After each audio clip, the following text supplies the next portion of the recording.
Diberikan nikmat dapat bersama-sama dan selalu berjalan. Alhamdulillah. Dan insyaallah pada juga untuk kegiatan kajian kami pada subuh. Dan insyaallah pada kesempatan pagi hari ini, hari Ahad, tanggal 10 Agustus 2025 tahun bertepatan dengan 15 Syawal tahun 1447 Hijriah, yang akan diisi oleh guru kita Ustaz Syahidi, dan insyaallah dengan tema kajian melanjutkan kajian kitab syarah kami Al-Bani Imam Nawawi. Insyaallah mengisi sampai nanti pagi nanti. Baik, untuk itu langsung saja kita silakan kepada Ustaz. Assalamualaikum warahmatullahi wabarakatuh. Innal hamdalillah nahmaduhu wa nasta'inuhu wa nastaghfiruh wa na'udzu billahi min shururi anfusina wa min sayyiati a'malina. Man wahdahu la syarika lah wa asyhadu anna Muhammadan 'abduhu wa rasulan nabiyya ba'dah. Rabbi shrah li sadri wa yassir li amri wahlul 'uqdatam min lisani yafqahu qawli. Qalu subhanaka la ilma lana illa ma 'allamtana innaka antal alimul hakim. Wa qala Allah ta'ala fi kitabihil karim wa wasdaqul qailin a'udzu billahi minasy syaithanir rajim. Wa ma kana al-mu'minuna liyaghfiru kaffah falawla nafara min kulli firqatin minhum ta'ifatun liyatafaqahu fid din wal yunziru qaumahum idza raja'u ilaihim la'allahum yahdharun. Wa qala Rasulullah sallallahu alaihi wasallam man salaka tariqan yaltamisu fihi ilman sahhalallahu lahu tariqan ilal jannah. Wa qala aidan man kharaja fi talabil ilm fahuwa fi sabilillahi hatta yarji'. Sadaqallahul azim wa sadaqa rasuluhun nabiyul habibul karim wa nahnu ala dzalika minasy syahidin amin ya rabbal alamin. Ma'asyiral muslimin jamaah masjid Masyaallah muslimin wal muslimat jamaah Masjid Darul Muttaqin yang Allah muliakan. Allah senantiasa tidak bosan-bosannya lisan kita selalu mengagungkan kalimat Allah, mengagungkan asma-asmanya yang maha mulia. Tidak bosan-bosannya lisan kita untuk mengingat Allah, berzikir, karena hakikatnya berzikir itu adalah merupakan ruh yang ada di dalam diri kita. Hakikatnya berzikir, mengingat Allah adalah merupakan kesemangatan kita dalam menjalani kehidupan ini, karena dalam menjalani roda kehidupan ini kita memang bergantung pada Allah dari segala hal. Memang kita butuh pertolongan Allah dari semua lini, dari semua aspek, karena dengan zikir ini kita akan selalu di dalam naungan hidayah Allah Subhanahu wa taala. Sebagaimana firman Allah, ya ayyuhalladzina amanu dzkurullaha dzikran katsira. Wahai orang yang beriman, perbanyaklah mengingat Allah dengan sebanyak-banyaknya tanpa batas. Semoga Allah Subhanahu wa taala selalu memberikan kita hidayahnya, karunia-Nya. Yang paling berharga merupakan keimanan yang selalu melekat di dalam hati kita dan wajib kita pertahankan sampai akhir hayat kita, karena keimanan dan juga keislaman yang ada dalam diri kita syarat mutlak untuk masuk surga Allah Subhanahu wa taala. Semoga kelak di yaumul qiyamah nanti kita dikumpulkan ke dalam surganya dengan keridhaan Allah Subhanahu wa taala dan juga dengan rahmatnya. Amin ya rabbal alamin. Salawat dan salam semoga tetap tercurah kepada qudwah hasanah kita Nabi Muhammad sallallahu alaihi wasallam beserta para keluarganya, para sahabat-sahabatnya, para pengikut-pengikutnya, muslimin dan muslimah. Semoga kelak di yaumul qiyamah nanti kita mendapat syafaat. Amin ya rabbal alamin. Ma'asyiral muslimin wal muslimat jamaah Masjid Darul Muttaqin yang Allah muliakan. Kita lanjutkan kembali materi syarah hadis arba'in pada bab inayatullah wa hifdzuhu, pertolongan Allah dan juga penjagaannya. hadis nomor 19 dalam kitab Syarah Hadis Arba'in Nawawi. Mari sama-sama kita simak hadis yang akan kita bahas, semoga menjadi tambahan ilmu dan bekal keimanan kita. Amin ya rabbal alamin. An Abi Abbas Abdullah ibnu Abbas radhiyallahu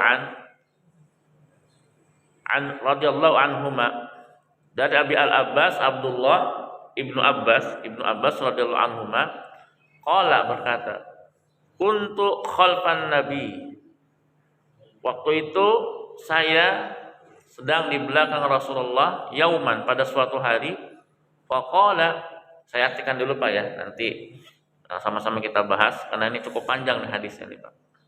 Ada 2 sesi, tapi 1 sesi aja dulu, kalau memang nanti keburu kita bahas, kalau tidak ya mungkin di bulan depan insyaallah. Ya gulam, gulam ini anak laki-laki yang Rasulullah selalu memanggil pada anak laki-laki yang menginjak remaja dengan kalimat ya gulam, merupakan kalimat penghargaan Pak ya gulam. Ada juga pernah Rasulullah memanggil kalimat ya gulam itu dalam adab makan ya. Ya gulam samillah kul biyaminika wa kul mimma yali. Biasanya Rasulullah memanggil ya gulam ini pada sahabat yang sudah beranjak remaja ya. Ada Ibnu Abbas, Anas bin Malik, dan juga sahabat-sahabat yang lainnya. Merupakan kalimat yang sopan, yang santun. Kalau kita mungkin memanggil remaja yang mempunyai perangai yang baik, mungkin dalam bahasa Indonesia apa? Wahai pemuda ya, atau wahai apalah gitu kan. Nah, ini dengan kalimat ya gulam. Kalau mungkin jamaah punya arti yang lain ya nanti boleh diungkapkan di sini. Karena di dalam Al-Quran juga sama, bi gulam ini ismuhu Yahya, bi gulam ismuhu Isa bin Maryam dan sebagainya. Karena memang gulam ini seorang anak yang mempunyai perangai yang baik, ya, seorang anak yang memang memiliki perilaku yang baik, maka disematkan dalam diri anak tersebut dengan gulam, ya, seperti Nabi Zakaria lahir yang akan diberikan nama bigulam ini ismuhu Yahya, dengan seorang anak yang namanya Yahya. Berarti kan anak ini akan menjadi orang baik, terpuji dan nabi ya. Isa juga sama ya. Dalam ketika Bunda Maryam ditemukan dengan malaikat Jibril ya, di surat Maryam itu kan ada kalimat gulam itu ya, ada kalimat gulam ya. Nah ini berarti seorang gulam ini cikal bakalnya akan menjadi anak yang baik dan perilaku yang baik. Tapi beda dengan sebutan ya rijal, ya ibnati, ya ibnun ya. Nah itu mungkin mempunyai makna yang lain. Ya gulam, inni u'allimuka kalimatin. Saya Rasulullah mengajarkan kamu dengan beberapa kalimat. Mengajarkan kamu dengan nasihat-nasihat, dengan pelajaran-pelajaran. Nah, ini hadis ini kalau kita resapi Pak, ya ini sangat menyentuh diri kita dan termotivasi kita untuk menjaga agama Allah, untuk selalu taat pada Allah kapanpun dan dimanapun, dan juga ini menjadi pengingat bagi diri saya pribadi al-fakir yang masih banyak kesalahan atau kelalaian dan juga masih banyak kekurangan dari hal keilmuan dan lain sebagainya. Ihfazillah, jagalah Allah. Nah ini jangan sampai disalahartikan Pak ya. Yahfazuka, maka Allah akan menjagamu.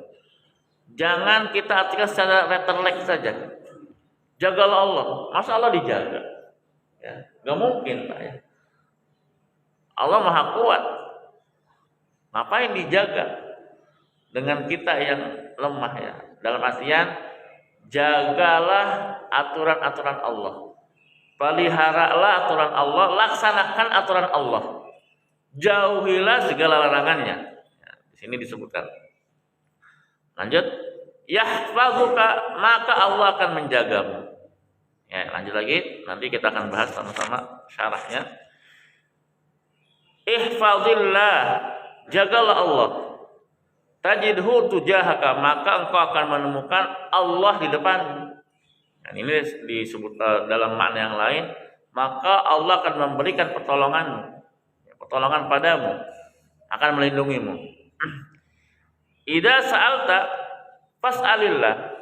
Apabila kamu ingin meminta sesuatu, kalau arti yang lain sa'ala itu bertanya Pak ya, tapi di sini yang dimaksud adalah meminta sesuatu, keinginan, hajat, fas'alillah, maka mintalah pada Allah Subhanahu wa taala. Wa idza sta'anta. Nah, ini bedakan dengan doa dengan memohon pertolongan ya.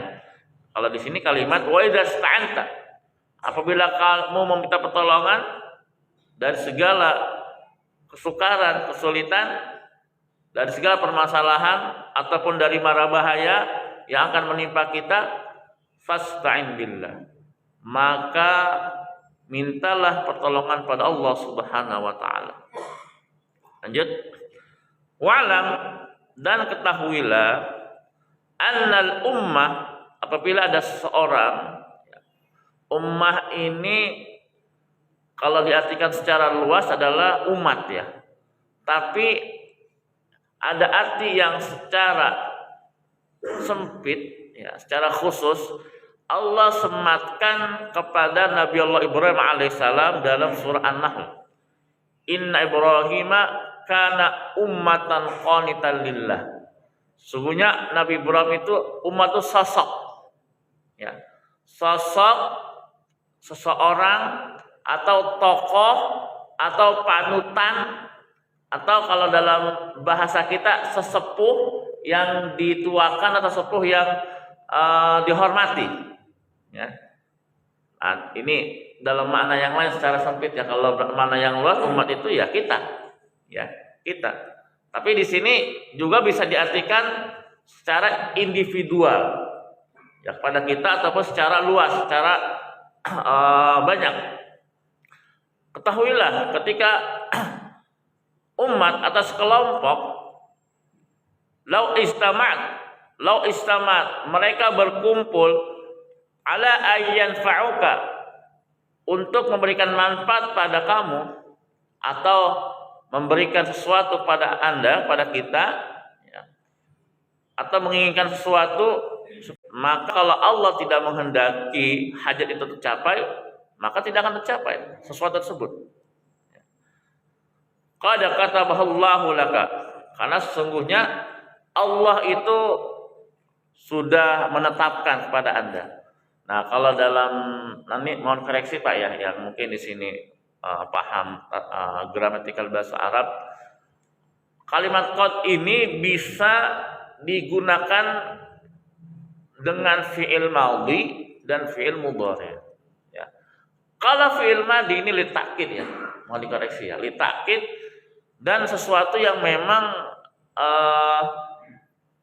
ada penekanan kepada kita, atau sesuatu yang memang pasti akan terjadi ya, qad Allah telah menetapkan ya. Jadi kalau misalnya bapak atau ibu yang ingin dicalonkan menjadi seorang RT atau RW atau pimpinan ya, dengan keinginannya, kalau memang Allah kehendaki pasti terjadi ya, dengan cara A, B sampai Z, dengan cara baik ataupun cara yang tidak baik ya. Oke, si fulan itu harusnya terpilih, tapi calon selanjutnya, calon yang lawan ya, calon yang lain dia terpilih mungkin karena kecurangan, contoh gitu kan ya. Memang sudah takdir Allah ya, tapi memang takdir yang Allah tidak ridhoi. Jadi gini Pak, ada yang pernah saya baca dalam kitab tauhid itu, ada takdir secara syar'i, takdir ghairu syar'i.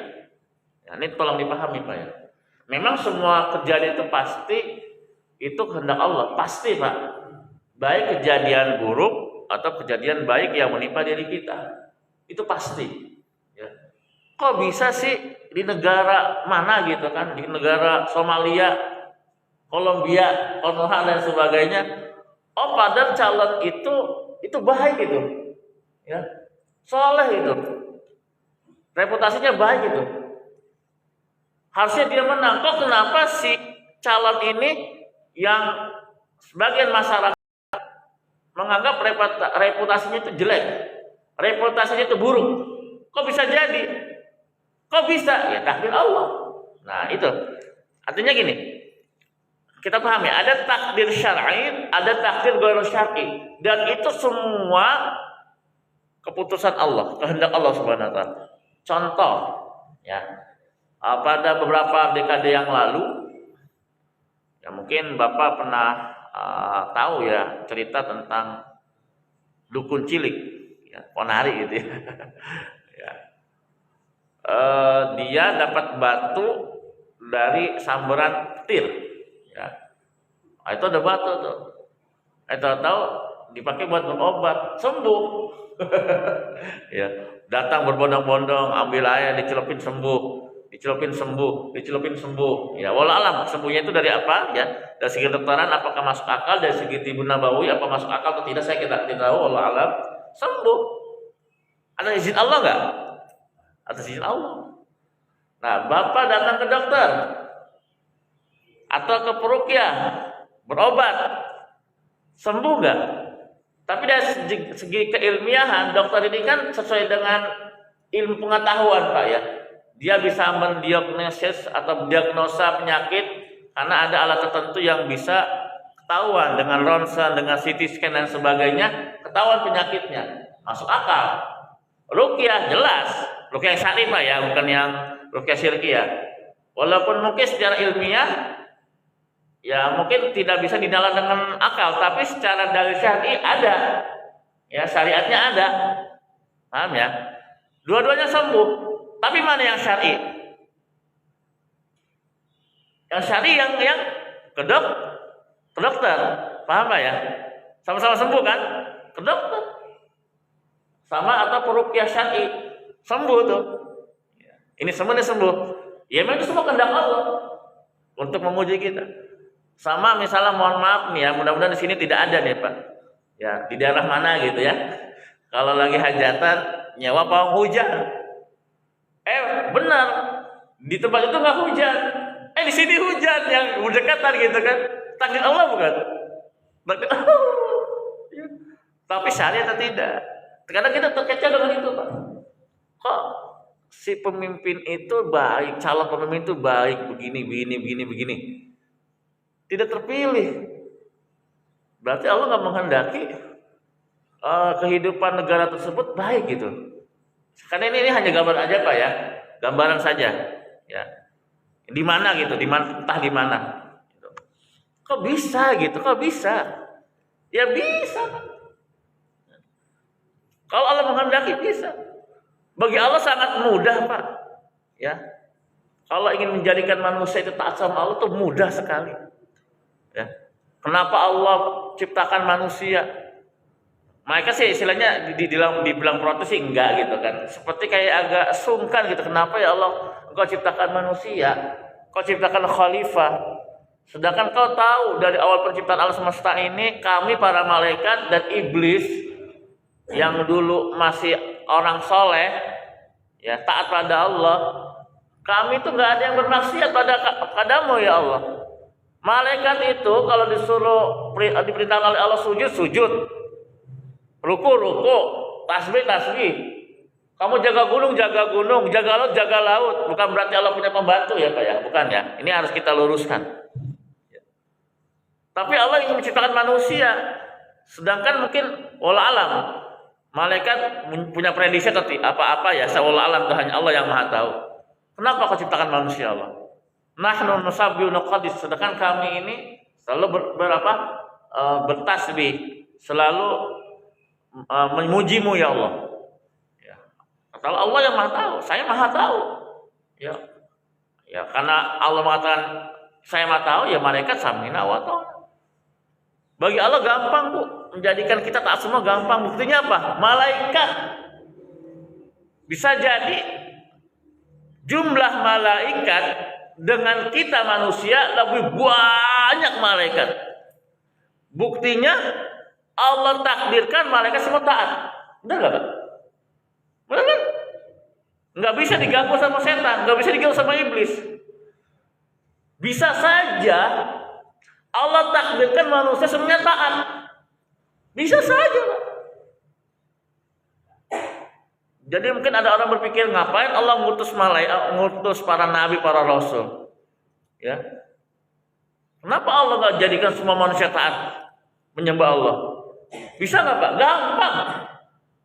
Bisa jadi mungkin Allah merubah takdir kita gitu kan, takdir manusia. Ya. Hari ini, detik ini, semua manusia di muka bumi ini taat sama Allah. Bisa nggak bagi Allah? Sangat amat mudah. Ya. Dan sebaliknya, bagi Allah amat sangat mudah menjadikan kita manusia, khususnya orang beriman, sore ini kafir semua. Gampang nggak bagi Allah? Gampang, sangat amat mudah. Ya makanya nanti di sini ada tulisannya lagi. Ya hidup itu di dunia itu ujian. Ya. Kalau nggak mau diuji nanti di surga. Ujian yang paling berat Allah berikan kepada manusia itu para nabi. Kalau ada yang mengatakan, ya Allah ujian saya berat. Lihat Nabi Muhammad. Dari sebelum lahir udah ditinggalkan bapaknya. Yatim.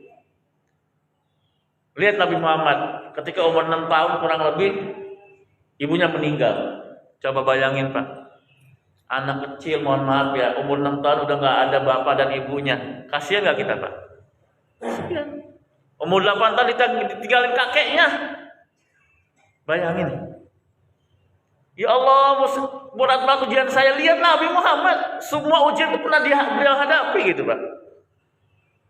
Umur 8 tahun kakeknya meninggal. Ya Allah. Kakek yang disayangi. Mungkin kalau misalnya anak-anak lahir itu kan, cucu itu kan disayangi oleh kakek neneknya ya. Neneknya udah meninggal, tinggal kakeknya Abdul Muthalib. Tinggal sama pamannya. Kalau kita mau tahu Pak sejarah Rasulullah ketika beliau masih tinggal sama pamannya, itu kan anaknya Abu Thalib itu kan banyak Pak. Ada Ja'far, ada Ali dan lain sebagainya. Ketika makan ya bersama mereka, Rasulullah itu nggak makan duluan. Biar anak-anaknya, anak pamannya Abu Thalib ya, Ali dan keluarga saudara-saudaranya makan dulu. Rasulullah makan sisanya. Coba Pak bayangin itu terjadi sama kita. Kita hidup di rumah paman kita. Itu pamannya punya anak banyak. Kita sebagai ponakan yang nggak punya ayah ibu kan pasti kan perasaan Pak. Benar nggak? Masa kita didahulukan ponakan daripada anak kandungnya? Walaupun memang Abu Thalib ini sangat sayang kepada Nabi, ya pada Nabi. Ketika makan akhirnya anak-anak pamannya dulu yang makan, baru Rasulullah sisanya. Tuh. Anak-anaknya meninggal ketika Nabi masih hidup kecuali Fatimah. Anak laki-lakinya Qasim, Abdullah meninggal. Anak perempuannya Ruqayyah, Ummu Kulsum, Zainab meninggal. Terakhir Ibrahim dari rahim Maria Al-Qibtiyah meninggal. Bayangin Pak. Diambil semua sama Allah. Jadi kalau ada yang mengatakan ujian kita paling berat, lihat Nabi Muhammad. Ya, lihat Nabi Muhammad. Itu ya, mohon maaf ya, ini mengingatkan kita juga ya. Jadi kembali ke sini, kalau memang Allah tidak izinkan itu menjadi sebuah manfaat, nggak akan bermanfaat, walaupun dengan cara apapun. Lanjut. Wa in istama'u ala ayadulluka bisyai', kalau ada umat atau manusia yang ingin ya, yang berkumpul untuk memberikan mudarat ya atau merugikan kalian, merugikan kita bisyai' dengan segala sesuatu, lam yadurruk, maka tidak akan terjadi ya kemudaratan pada kita, illa bisyai', kecuali dengan sesuatu ya yang Allah tetapkan.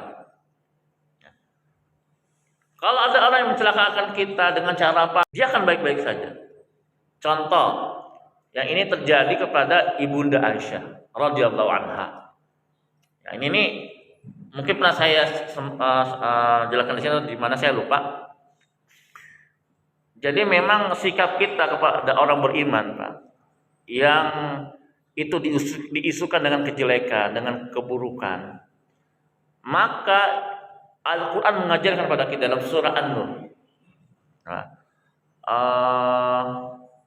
laula dhannal mu'minuna bi al-khair wa qalu laula isami'tumuhu dhannal mu'minuna bi anfusihim khair wa qalu hadza ifkum mubin.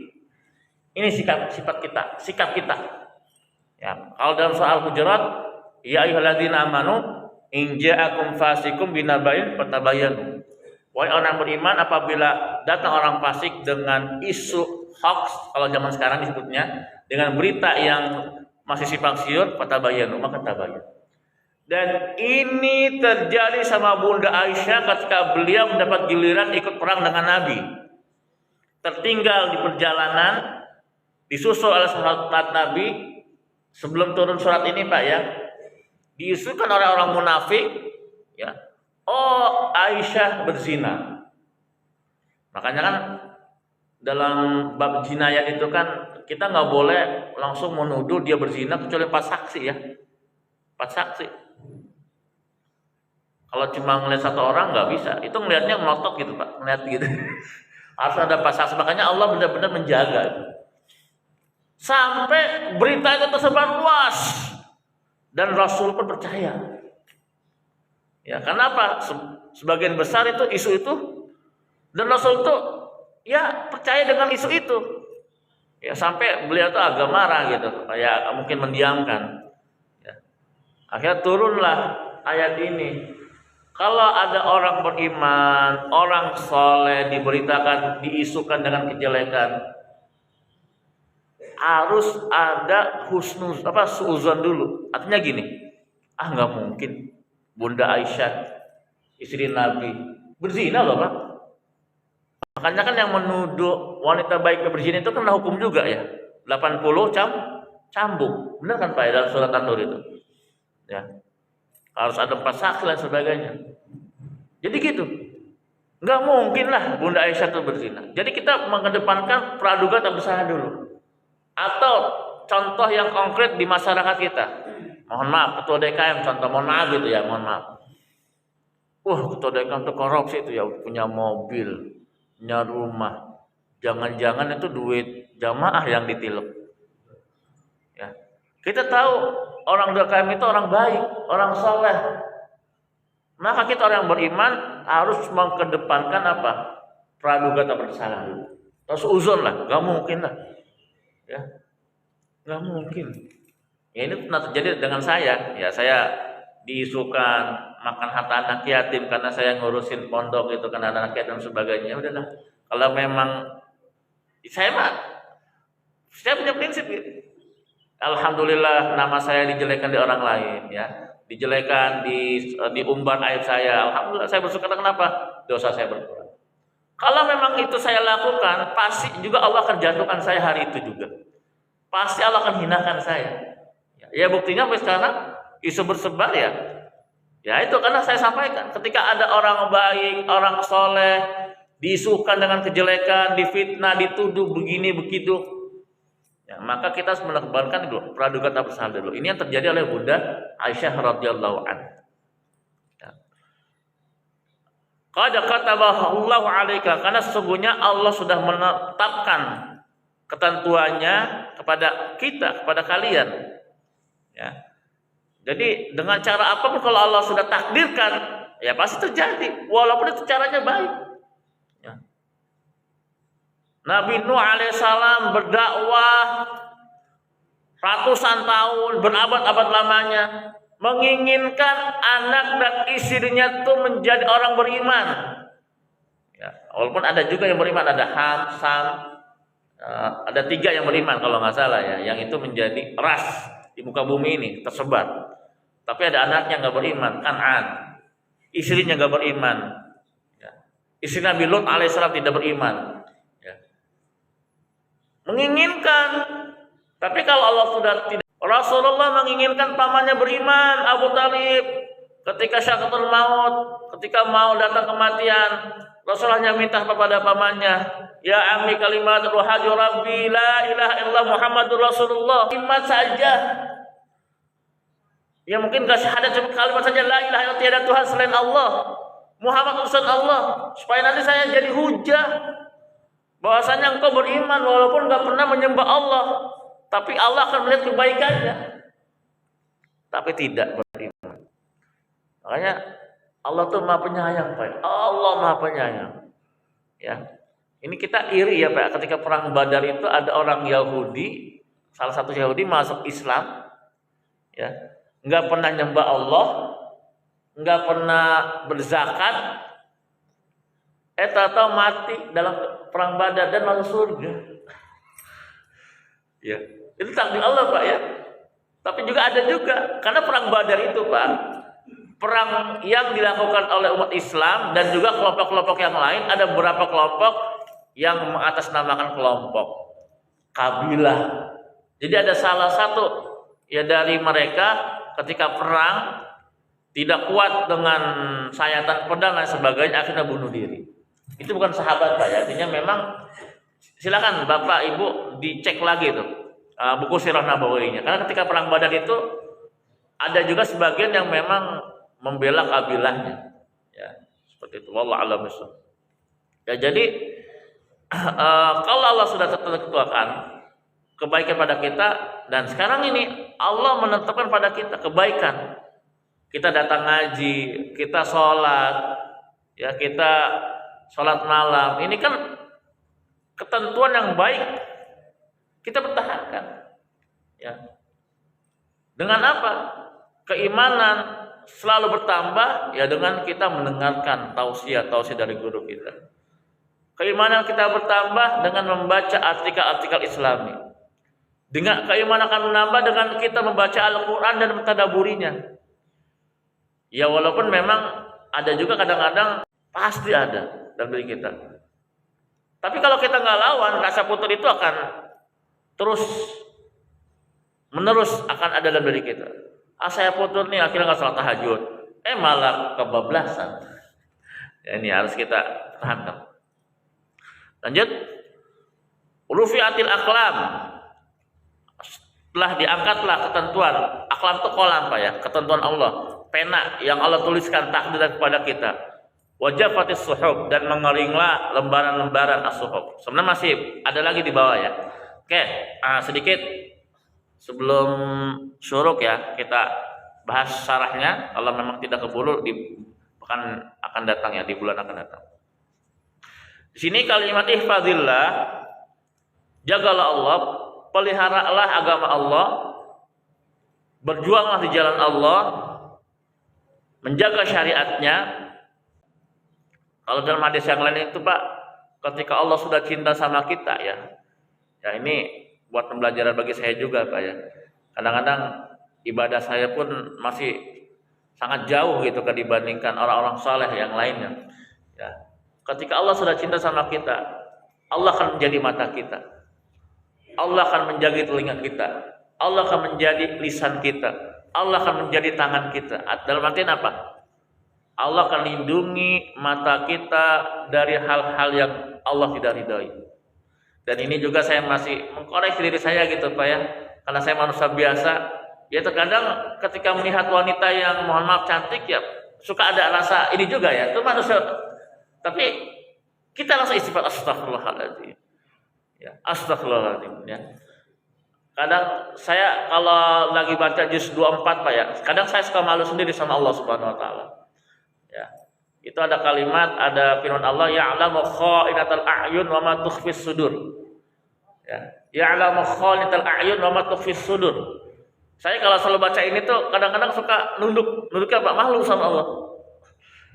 Allah mengetahui pandangan mata berkhianat. Wa ya'lamu ma fis sudur, dan Allah mengetahui apa yang ada dalam hati kita, dalam dada kita. Contoh misalnya, mohon maaf sekarang wanita gitu kan. Tahu-tahu ada laki-laki tampan lewat. Wih, mantap itu, ganteng banget itu.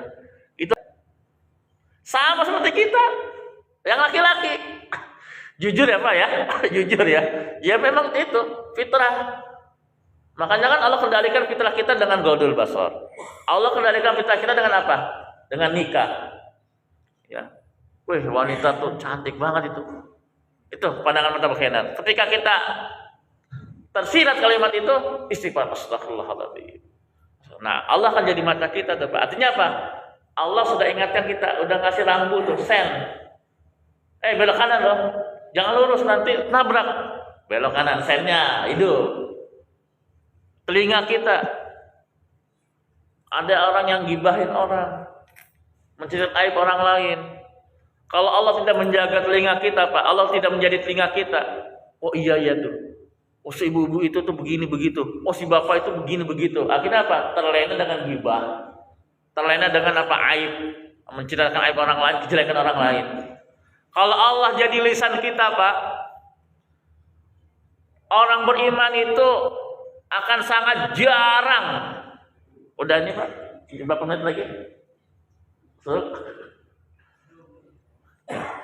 Akan sangat jarang terlontar dari lisan kita kalimat rofah. Apa tuh? Kalimat jelek, kalimat buruk. Coba Pak, saya mohon maaf ya, bukan berarti saya merendahkan suatu kampung, enggak. Naudzubillah summa naudzubillah summa naudzubillah. Kalau saya lagi ke kampung Lio itu Pak, sini ya, stasiun, terminal, lihat Depok sini, itu rumah ibu saya. Ya, enggak semuanya sih ya. Kalau lagi lewat stasiun, lewat jalur angkot, itu orang mudah sekali ya mengucapkan kalimat kotor, kalimat jorok. Bahkan ketika lihat anak-anak kecil, itu mudah banget ya Allah mengucapkan kalimat kotor gitu. Astagfirullahaladzim, ya Allah, astagfirullahaladzim, astagfirullah. Kalau kita orang beriman Pak, Allah akan jadi lisan kita. Artinya apa? Allah jaga lisan kita dari kalimat-kalimat yang nggak baik. Karena apa? Allah menjaga, karena kita sudah menjaga agama Allah. Ya. Mohon maaf nih, mungkin tersebar di media maya ya, di media sosial. Ada salah satu pendapat dari kelompok tertentu, mohon maaf saya nggak sebutkan. Ini buat pembelajaran aja. Ya dibilang saya pro juga, kontra juga enggak gitu. Mungkin dia punya dalil yang lain tentang saudara-saudara kita yang ada di Palestina, Hamas dan sebagainya. Sampai memojokkan, mengatakan Hamas itu bukan Ahlus Sunnah wal Jamaah. Mereka itu mengorbankan anak kecil untuk jadi tameng mereka dan sebagainya. Dan bahkan mereka itu dibilang sesat dan sebagainya. Artinya, ya saya ketika mendengarkan terlontar itu dari orang yang paham dengan agama, sedih gitu Pak, sedih gitu. Bukan berarti saya menafikan keilmuan dia ya, mungkin bisa jadi beliau itu melihat dari sisi yang lain. Tapi kalau saya melihat dari sisi manusia Pak, kita jangan lihat ininya lah kelompoknya, mau Hamas, mau Hemes, mau Humas gitu kan, itu bodoh amat gitu kan. Coba misalnya ada tetangga kita yang lagi sakit atau kena musibah, kebakaran, jangan ditolong, dia mana Nahdlatul Ulama, kita Muhammadiyah, bisa kayak gitu Pak? Emang kayak gitu Islam? Ya kan? Mohon maaf misalnya, jangan dia mah partai kuning, kita partai hijau, ngapain nolong dia? Kan dia Muslim Pak. Coba kalau itu terjadi sama kita, kayak etis nggak Pak? Jangankan sama orang beriman Pak, sama non Muslim saja. Ada tetangga bapak lagi kesusahan, mungkin kebakaran, mungkin kebanjiran, dia non Muslim, wajib kita tolong nggak? Itu, astagfirullah. Ya saya sih nggak komen apa-apa, cuma tuh dalam hati, astagfirullahaladzim. Sekali lagi saya nggak sebutkan nama kelompoknya. Ini silakan bapak lihat tuh di media maya, di media sosial itu banyak. Kalau saya tuh kalau itu malas komen apapun Pak. Saya nggak mau komen gini, khawatir nanti komen saya salah ataupun komennya kan kalau di Facebook itu atau di Instagram kalau kita komen nggak dihapus kan akan tetap abadi tuh. Jadi kalau saya gitu, kalau ada kayak gitu harus terjadi dosa jariah Pak. Makanya saya punya channel YouTube, punya TikTok dan sebagainya. Apa yang saya sampaikan bermanfaat aja. Mau mereka dengar atau tidak, mau jangan atau tidak, yang penting saya menyampaikan kebaikan walaupun diri saya masih jauh dari kesempurnaan. Baik, mungkin ini aja Pak ya. Insyaallah bulan depan kita bab inayatullah, pertolongan Allah dan juga penjagaan Allah kepada orang-orang yang beriman. Baik, itu saja. Mungkin sebelum ditutup ada yang ingin ditanyakan atau menambahkan. dari kajian kita ini. Silakan. Pada Jumat itu silakan. Suruh berapa menit lagi Pak? 6:01 ya. Pak RW. Oh iya silakan Pak RW. Mungkin ada yang Hari Jumat ada yang ingin bertanya.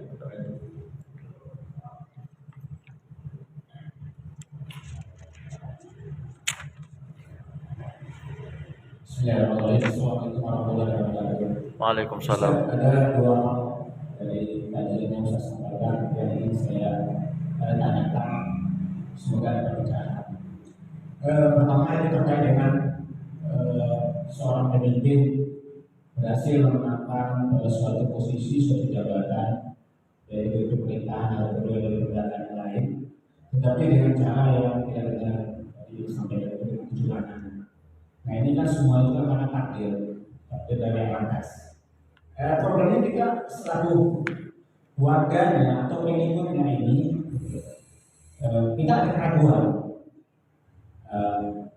Keraguan namanya pemimpin berarti itu imam kita.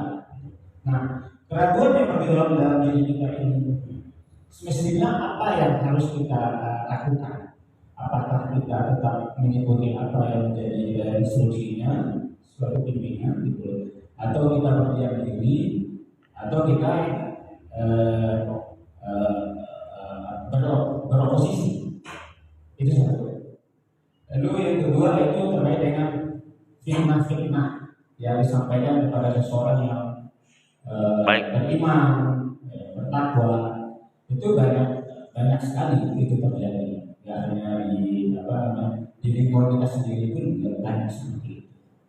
Nah ini tentunya itu bagi orang yang beriman yang difitnah ini kan bagian daripada pahala. Nah cuma kita setelah dia difitnah, apa yang bisa kita perbuat? Misalkan apakah kita melakukan klarifikasi kepada yang melakukan hoax ini atau yang fitnah ini, menyebarkan isu ini, atau kita berdiam diri, atau kita makin meningkatkan keimanan kita, takwa kita kepada Allah Subhanahu wa Ta'ala. Mungkin dua hal ini bisa Ustaz berikan penjelasan sebelum masuk. Terima kasih Ustaz. Oke, saya jawab dulu ya Pak. Pertanyaan. Ya memang segala sesuatu itu cuma ketentuan Allah ya, takdir Allah. Baik yang menurut kita baik ataupun menurut kita itu tidak baik. Tapi itu semua ketentuan Allah Subhanahu wa Ta'ala. Dalam hal memilih pemimpin, ya. Kita sudah yakin nih, yang kita pilih ini orang baik. Oh si Fulan, wakilnya Fulan, itu orang baik. Lawannya atau saingannya, kita tahu kita melakukan nih, dia itu begini, reputasinya begini. Kita tahu yang menang ini yang bukan pilihan kita. Walaupun mungkin dalam data sebenarnya pemimpin yang kita pilih ini menang itu, tapi karena mereka punya sistem yang entah seperti apa yang bisa manipulasi data dan sebagainya, akhirnya menang. Dan itu memang ketentuan Allah juga.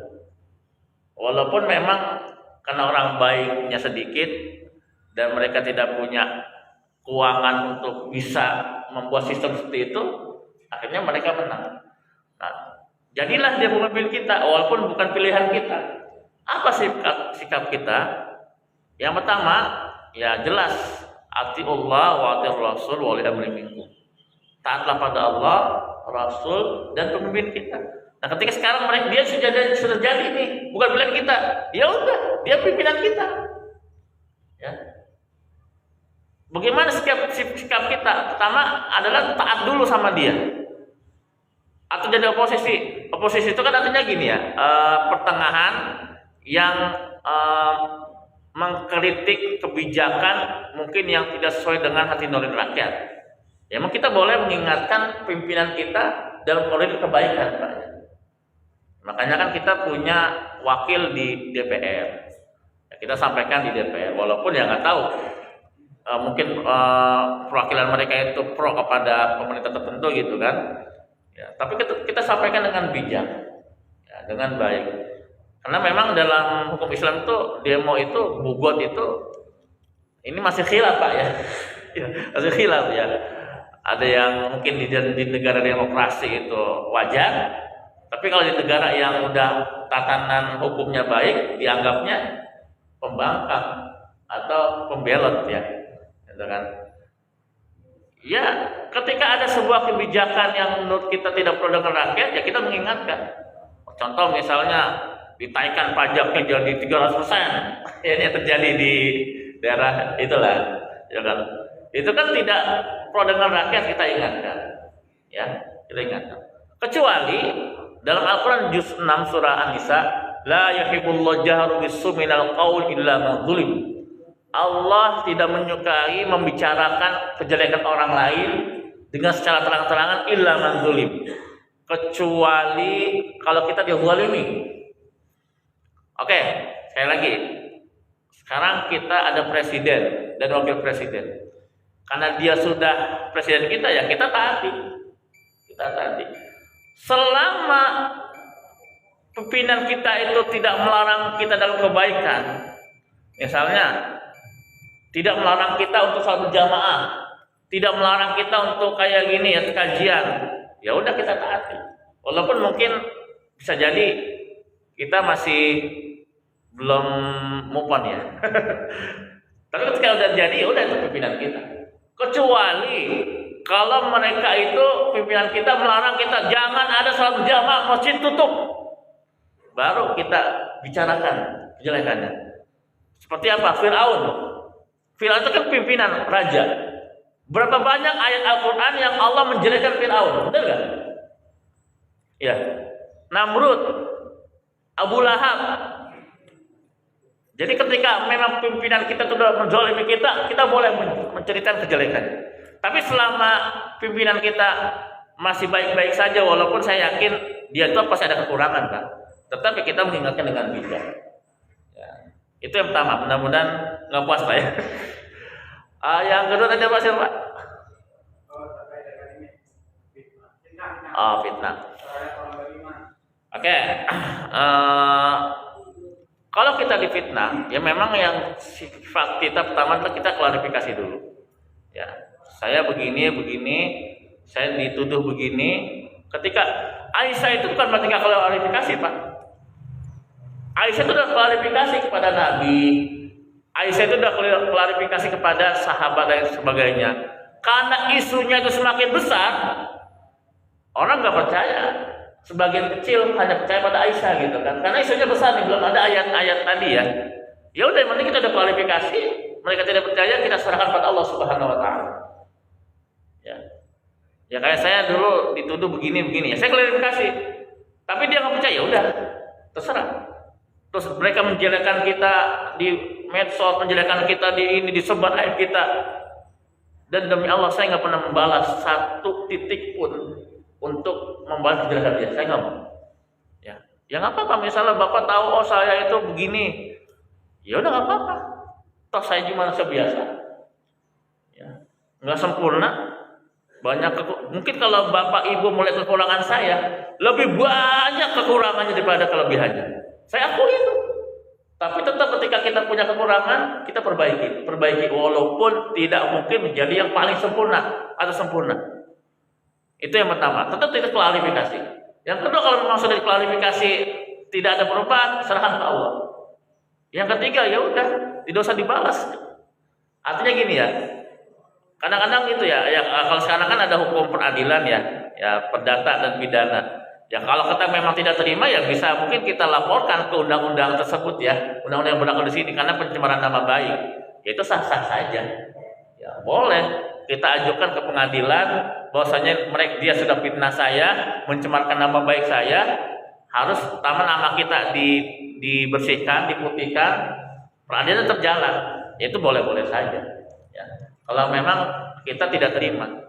Tapi kalau memang orang beriman gitu kan, ya udah kita klarifikasi, kita tabayun. Kalau memang dia tidak terima dan sebagai masyarakat itu ya terbawa isu, ya udah. Ini terjadi sama Aisyah loh, Bu. Terjadi sama Bunda Maryam loh. Bayangkan.